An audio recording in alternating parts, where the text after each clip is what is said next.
Lakers not just losing Luka over the course of the weekend when Shams reported that he's got a grade 2 hamstring injury, but then on Saturday we find out they're also going to be without Austin Reaves for about 4 to 6 weeks with an oblique strain. I gotta be honest, guys, like, I felt bad. My heartless self felt bad when I saw this news, Lou, because here we were talking, Lakers might actually break some hearts and disrupt some stuff, and now I don't know what to make of any of this. What do you think? Yeah, well. First things first. Wishing both of those guys a healthy and speedy recovery.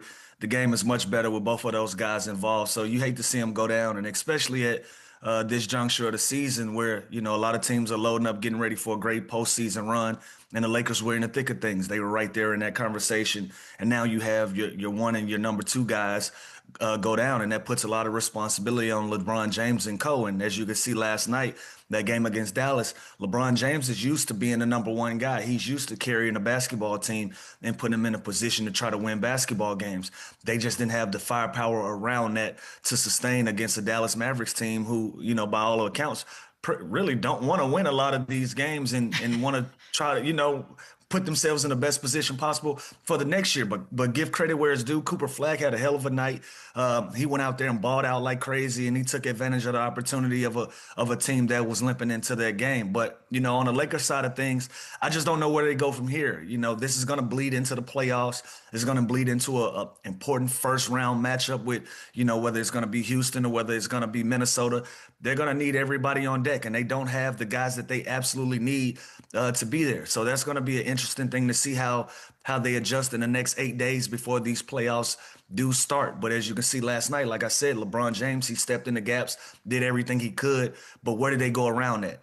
Is it going to be Laravia? Is he going to be a guy that's going to step in and be a scoring punch that they need?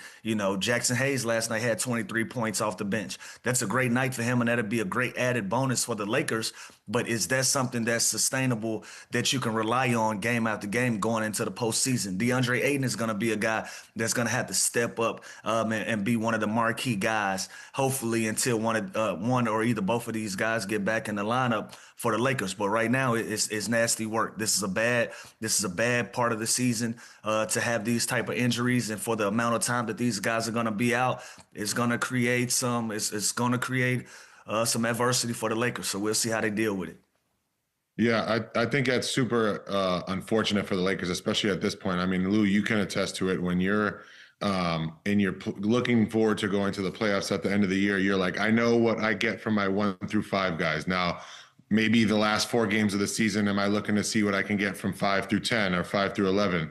Now JJ Redick has to look at his team and be like, what 5 through 11 guys can I move over to slide into starting lineups to bigger roles that they haven't prepared for throughout the year? And it's really unfortunate because, Luka was having an amazing year. Austin Reaves is having a phenomenal year. We know what LeBron is and what he can give us, as you saw last night against Dallas. Now it's how long can the Lakers sustain with the pieces that they have? And sometimes it's achievable. Great things do happen, but it's going to be a tall task. I mean, hopefully they draw a favorable matchup in the first round, but the West is a complete gauntlet at this point. I mean, not one, but two. Do you guys know any guys who went over to Europe to get the specialized treatment? Because I know that is also Chandler, followed up. That's all Chandler did. It would be nice to ask Chandler. Maybe we'll get to on this glorious Monday.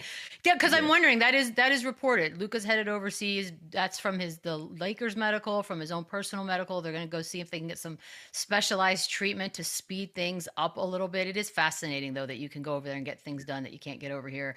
Don't get me started on that. Maybe when Chandler gets here, we'll ask him, because I am curious to know what he had done over there that he couldn't do here. What they look like as a team without Austin Reaves and Luka, well, we got a nice little taste of that against the Dallas Mavericks, and it's not great. So now I ask you this, and I'll start with you, George. Right now, they'd be matched up with Minnesota if things started. Is there a world in which you could see this version of the Lakers? And yes, LeBron is still there, but the other two are gone, beating Minnesota in the first round. I mean, we're talking about the same Minnesota team that, took, Jokic down to the wire. They beat the Nuggets, a couple years ago. Anthony Edwards is only trending up. I don't see this as a favorable matchup for the Lakers. Obviously missing two of their two of the three-headed monster. I don't see that being a favorable matchup for the Lakers whatsoever. So hopefully that treatment overseas, we can get Hmm. Luka back over there and maybe send Austin along with him. To have Right. those two come back, because that I don't know, Lou. You tell me, that could be a gentleman's, or that could be quick work. Yeah, and George, I don't know the timeline of Edwards being out, right? But even if you look at if you look at Minnesota, they just got more firepower. They got more guys that's been in that position to help win a basketball game, right? Like they've even found something in Mike Conley again, and he's playing valuable minutes and doing everything that he can do.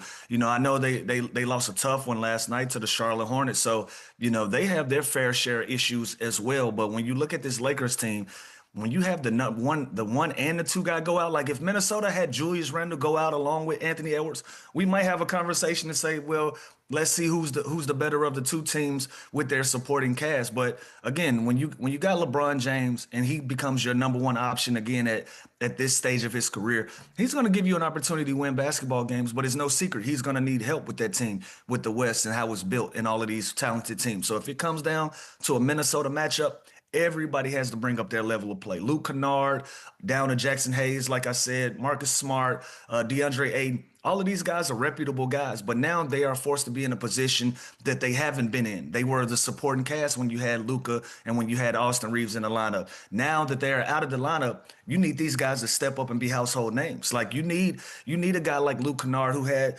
some decent reps last night, got a bunch of shots up, but whatever that is, it got to go up 5 shots. LaRavia, it got to go up 5 shots. Jackson Hayes did everything that he needed to do. He ran the floor. He was a lob threat. He was a pick and roll threat. He did everything that he needed to do and did his part.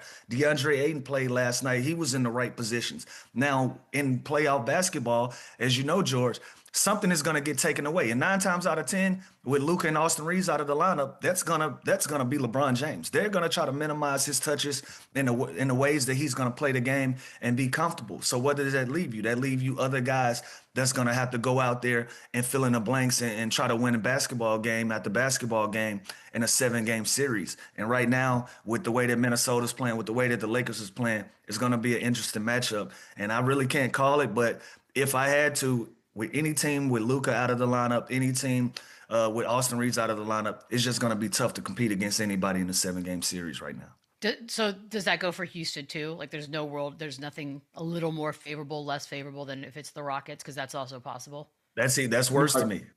Yeah. That's worse. Go ahead, George. It is Yeah, yeah, worse. you've been accustomed to playing one way with those two guys as facilitators, as scorers.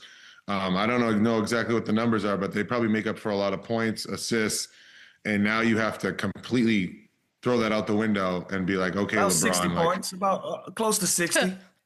yeah, I Close to mean, That's a lot of 60. how points. do you make up with that? I mean, as a role player, I'm going into the and I'm like, okay, these are the things that I need to do for us to be successful, and for me to have a good playoff series if we play here. And now, when you take those two out of the lineups, I would be thinking like, okay, now that's 3 less corner threes that I'm getting because Luka's not in the lineup, so he's not creating. So how am I going to get 3 more threes up? And you have guys down the line, like, what is it going to look like for Hachimura, who's been shooting the ball really well from three this year? How is he going to create offense? Do we now get him more post touches, or does that kind of mess up DeAndre Ayton and Jackson Hayes? Because now we have someone that's not coming down, getting downhill, and using as a lob threat. So it just creates so many questions going into a playoff series, and you only have 4 games to kind of rehearse how you're going to do things, and it just really makes things difficult. And what I've learned in the playoffs is you want to be a part of a team that has the least amount of distractions moving forward and the least amount of question marks.